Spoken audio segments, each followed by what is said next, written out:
Monsieur U avait assumé dans sa jeunesse des exploits dignes d'un redresseur de tort. Il aimait la boxe et autres sports de courage. Il était de force à manier de lourds godets de bronze et à exécuter la danse martiale du vent tourbillonnant. Il se trouvait à la capitale en vue de se présenter à l'examen du palais, du temps de l'ère Chongzhen, quand son valet fut cloué au lit, victime d'une épidémie. Il s'en affligeait. Or, il y avait au marché un devin expert, capable de déterminer le laps de vie de ses clients. Il se disposa donc à le consulter au sujet de l'état de son domestique. À son arrivée, avant même qu'il eût placé un mot, le devin lui dit « N'est-ce point au sujet de la maladie de votre serviteur que vous souhaitez vous informer ?» Impressionné, U répondit affirmativement. « Le malade en réchappera, » reprit l'homme de l'art. « C'est vous qui êtes en danger. » U se fit donc tirer le sort.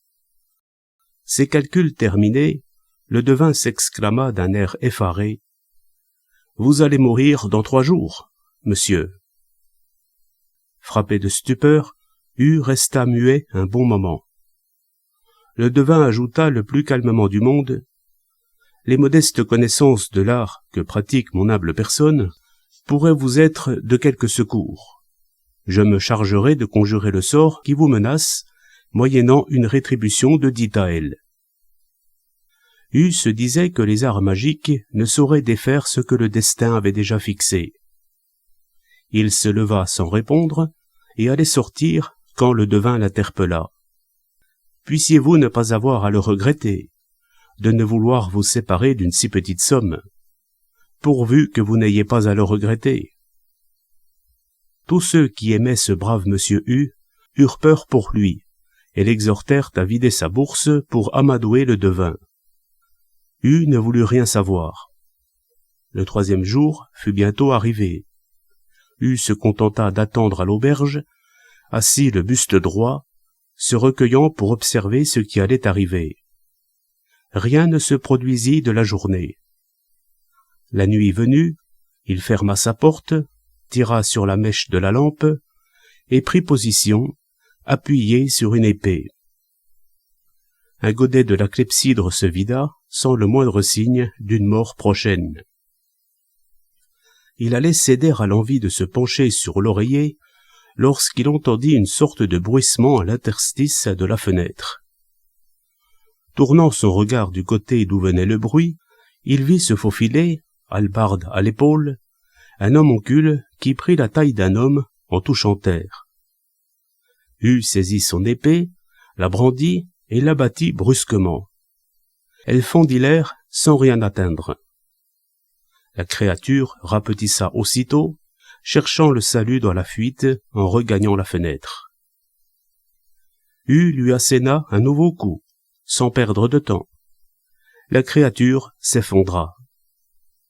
À la lumière de la chandelle, U découvrit un bonhomme en papier découpé, tranché à la taille. N'osant plus se coucher, U reprit sa position de veille, assis, et attendit. Un temps s'écoula.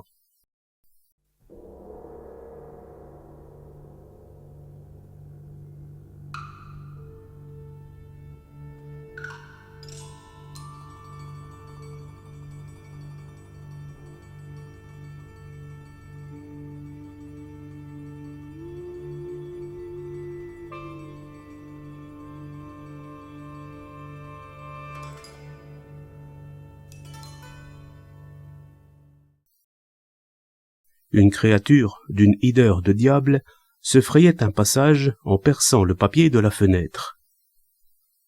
Il frappa dès qu'elle eut touché terre, la coupant en 2 moitiés qui continuaient à gigoter.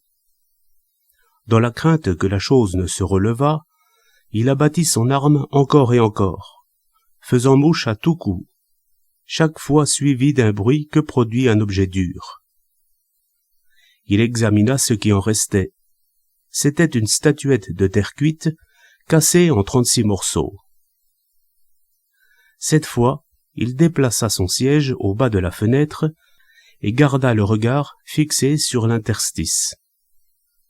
Un bon moment plus tard, se fit entendre comme un halètement de taureau. Quelque énorme créature poussait le cadre de la fenêtre avec une telle force que les murs tremblaient et semblaient sur le point de s'effondrer.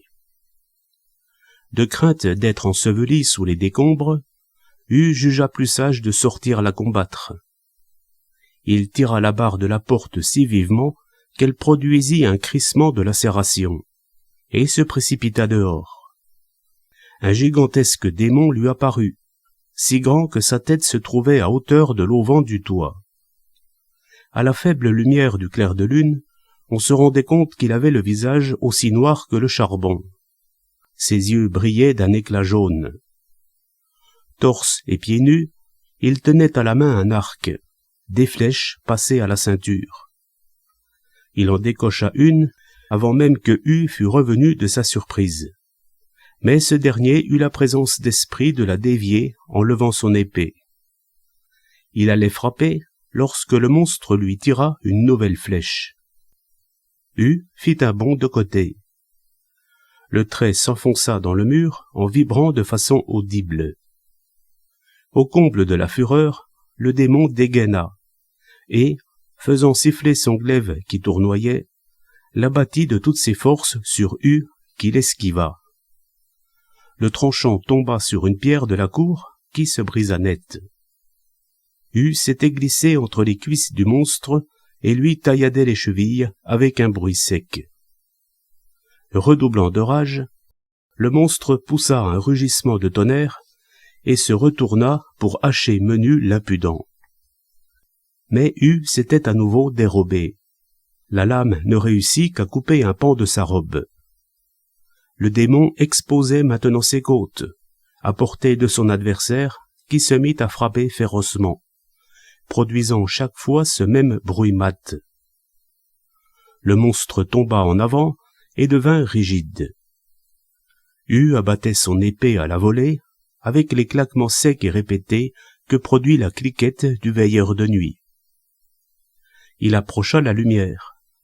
C'était une idole de bois de taille humaine, l'arc et les flèches accrochés à la ceinture. On lui avait donné un aspect repoussant.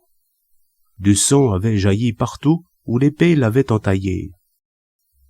Hu préféra veiller jusqu'au matin, chandelle à la main, pour ne pas risquer de s'endormir, ayant enfin compris que toutes ces créatures lui avaient été envoyées par le devin, désireux d'asseoir la réputation de son art, fût-ce au prix d'un meurtre. Le lendemain, il raconta son aventure à la ronde, aux amis et connaissances qui se rendirent ensemble chez le devin. Ce dernier, les voyant venir de loin, s'éclipsa. « Il nous a fait le coup de l'invisibilité », suggéra quelqu'un. « Mais on peut le contrer avec du sang de chien. » Hu prit note du conseil et revint, cette fois fin prêt. Lorsque le devin s'évanouit comme précédemment, il arrosa aussitôt de sang de chien l'endroit où il se tenait d'ordinaire. On vit la tête réapparaître, couverte de sang, qui rendait le visage aux yeux étincelants à peine reconnaissable, tandis qu'il se dressait debout comme un mauvais diable.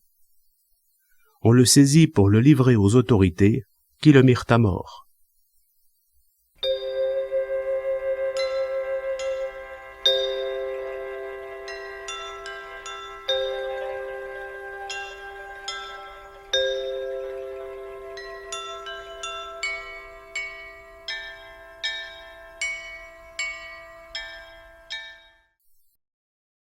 Le chroniqueur de l'étrange. Dépenser en consultation de devins est stupide, je le dis souvent. Combien de par le monde seraient capables de pronostiquer sans erreur vie ou mort, parmi ceux qui pratiquent cet art? Prédiction erronée ne vaut rien. Pis encore lorsqu'elle prétend annoncer noir sur blanc le terme de notre vie. Le comble est atteint lorsque la vie d'autrui n'est plus qu'un enjeu pour démontrer l'infaillibilité de l'art divinatoire.